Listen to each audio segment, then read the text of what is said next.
আসসালামু আলাইকুম, কেমন আছেন আপনারা? আশা করি সবাই ভালো আছেন। আমিও আপনাদের দোয়ায় বেশ ভালো আছি। আজ বানাবো তালের বড়া পিঠা। তাল দিয়ে বিভিন্ন ধরনের পিঠা বানানো যায়, আর খেতেও কিন্তু খুব ভালো লাগে। তাহলে আজ আমি বানাবো তালের বড়া পিঠা। তাহলে চলুন তালের বড়া পিঠাটা বানাতে থাকি। এখানে আমি নিয়েছি তালের পিওর, তারপরে নারিকেল, গুড়, লবণ, একটু এলাচ গুঁড়া, আর হচ্ছে গুঁড়া দুধ। এখানে কিন্তু লিকুইড যেই দুধ ওইটা ব্যবহার করা যাবে না, এখানে শুকনা দুধটাই লাগবে। এখন দিয়ে দিব তাল। তবে যে যতটুক পিঠা বানাবেন ততটুকুই নিতে হবে।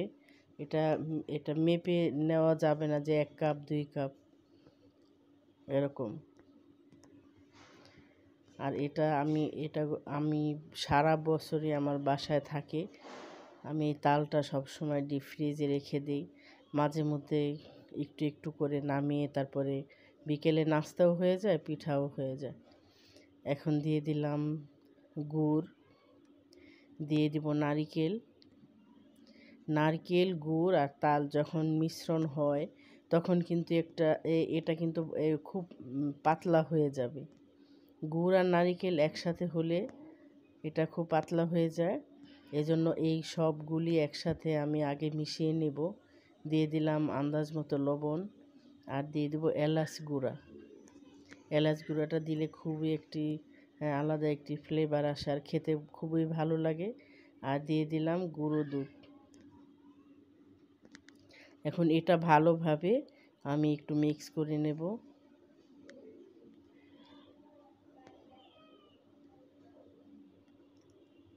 দেখতেই পাচ্ছেন এটা কিন্তু যত নাড়াচাড়া করছি তত কিন্তু এটা পাতলা হয়ে যাচ্ছে। এখন দিয়ে দেব চালের গুঁড়া। এখানে 1.5 কাপ চালের গুঁড়া আছে।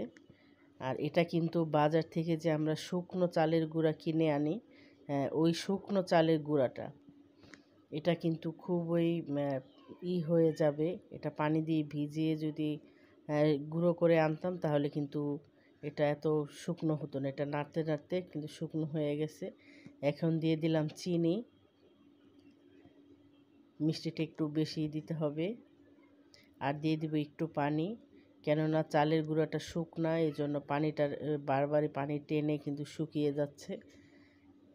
এই জন্য এখন ভালোভাবে আবার নাড়াচাড়া দিতে থাকবো, সম্পূর্ণটা যেন ভালোভাবে মিক্স হয়।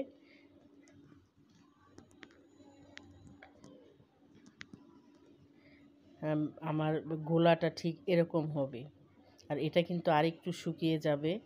আমি এখন এটা ভালোভাবে নাড়াচাড়া দিয়ে গুলিয়ে নেওয়া শেষ। এখন আমি এটা প্রায় আধা ঘন্টার মতো এটা ঢেকে রেখে দিব। ফিরে আসলাম আধা ঘন্টা পরে।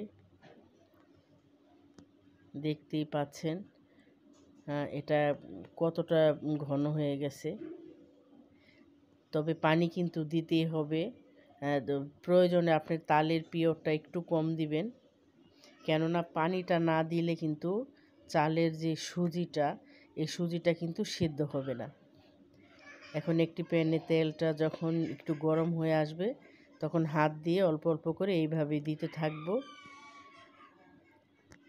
এটা যার যার পছন্দ মতো ছোট করে দিতে পারেন বা বড় করে দিতে পারেন, যে যেরকম পছন্দ করে। তবে পিঠাটা কিন্তু খেতে খুবই অসাধারণ মজার হয়। আমাদের বাসায় তালের পিঠা, তাল দিয়ে ভাপা পিঠা, তাল দিয়ে বড়া পিঠা, তারপরে কলা পাতা দিয়ে পিঠা বানায়, বিভিন্ন কিছু বানাই আমি। আমার কাছে ভালো লাগে। আপনারা অবশ্যই বাসায় ট্রাই করে দেখবেন। এখন আমি আস্তে আস্তে করে সবগুলি উল্টে পাল্টে এরকম মিডিয়াম আঁচেই কিন্তু ভাজতে হবে। মিডিয়াম আঁচে ভাজলে চালের সুজিটাও ভাজা হবে, আর খুব মচমচেও হবে, ভিতরে কিন্তু খুব সফট হবে।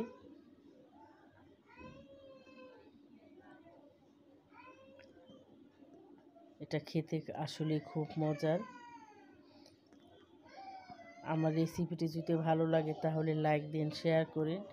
আর আমার চ্যানেলটি এখনও যারা সাবস্ক্রাইব করেননি এখনই সাবস্ক্রাইব করে ফেলুন আর পাশে থাকা বেল আইকনে ক্লিক করুন, তাহলে যখনই আমি নতুন ভিডিও আপলোড দিব সঙ্গে সঙ্গে নোটিফিকেশন চলে যাবে। আপনারা চাইলে দেখে নিতে পারেন। আর দেখার পরে যদি কোনো প্রশ্ন থাকে তাহলে অবশ্যই কমেন্ট বক্সে লিখে জানান। আর আমার পিঠাটা অবশ্যই বাসায় ট্রাই করে দেখবেন, খাবেন, পরিবারকে খাওয়াবেন।